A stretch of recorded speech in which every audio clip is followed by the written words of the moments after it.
नमस्ते, मैं डॉक्टर संजीत पंडित, आपका किडनी डॉक्टर, सिलीगुड़ी के किंग्स क्लिनिक और किंग्स हॉस्पिटल में कार्यरत हूं। आज वर्ल्ड किडनी डे के उपलक्ष्य में मैं आपके सामने कुछ बातें रखना चाहूंगा जो कि बहुत ही जरूरी हैं।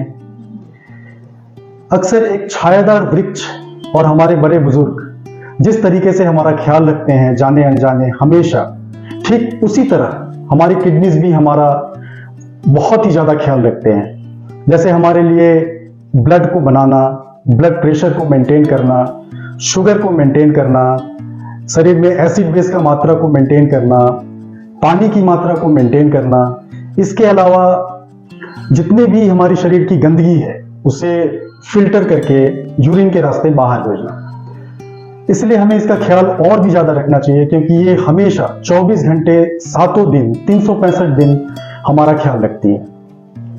आइए अब हम जाने अगले कुछ मिनटों में कि किन किन रोगों से किडनी ग्रसित होती है, किडनी पे किस किस बीमारी का प्रभाव होता है, जैसे sugar, blood pressure, cholesterol, high uric acid, thyroid. इन सब चीजों से किडनी में रोगों की संभावना बढ़ जाती है। अक्सर हम ये देखते हैं कि लगभग सभी के फैमिलीज में कोई शुगर के पेशेंट हैं, कोई प्रेशर के हैं, कोलेस्ट्रॉल के हैं, यूरिक एसिड के हैं, और हम हमेशा कहते हैं कि कुछ टैबलेट्स खा रहे हैं, इंसुलिन ले रहे हैं, सभी चीजें कंट्रोल में है। बट एक सर्टेन एक्सटेंट के बाद में किडनीज पे जो असर है वो आ ही जाता है। तो आइए अब हम अगले कुछ मिनटों में जाने कि किस तरीके से हम अपनी किडनी को बचा सकते हैं, किडनी की रक्षा कर सकते हैं। बहुत ही साधारण सा एक नियम है कि सारी जो अच्छी चीजें हैं, जैसे सुबह वॉक करने से शरीर में खून का संचालन जो होता है, ब्लड का जो संचालन होता है वो काफी अच्छा होता है, हृदय गति सही रहती है, किडनी पे भी ब्लड का फ्लो अच्छा रहता है, स्ट्रेस कम होता है, नींद अच्छी आती है। पानी कम से कम हमें इतना पीना चाहिए कि 2 से 2.5 लीटर हो नॉर्मल पर्सन में।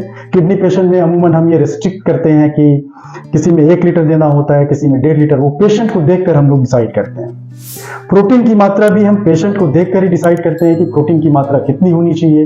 अमूमन डायलिसिस के पेशेंट में प्रोटीन की मात्रा हम लोग ज्यादा रखते हैं, नॉन डायलिसिस पेशेंट में प्रोटीन की मात्रा कम रखते हैं, क्योंकि किडनी पे फिल्टर का लोड ज्यादा ना पड़े। फल के आहार में हमें यह देखना है कि जो भी फल जिसमें पोटाशियम की मात्रा ज्यादा होती है वो किडनी पेशेंट में हमें कम देने चाहिए। तो फिर कौन से फल हमें देने चाहिए? ये 4 फल हमें देने चाहिए, जो कि है सेव, पका हुआ पपीता, अमरूद, नाशपाती। इसके अलावा हमें दूध, दही, काजू, किशमिश, पिस्ता, बादाम का सेवन भी कम करना चाहिए किडनी के पेशेंट में, क्योंकि ये सब हाई फास्फोरस को बढ़ाते हैं। तो इन सब चीजों को ध्यान में रखकर हम अपने किडनी की देखभाल कर सकते हैं। बहुत बहुत धन्यवाद मुझे सुनने के लिए। नमस्ते।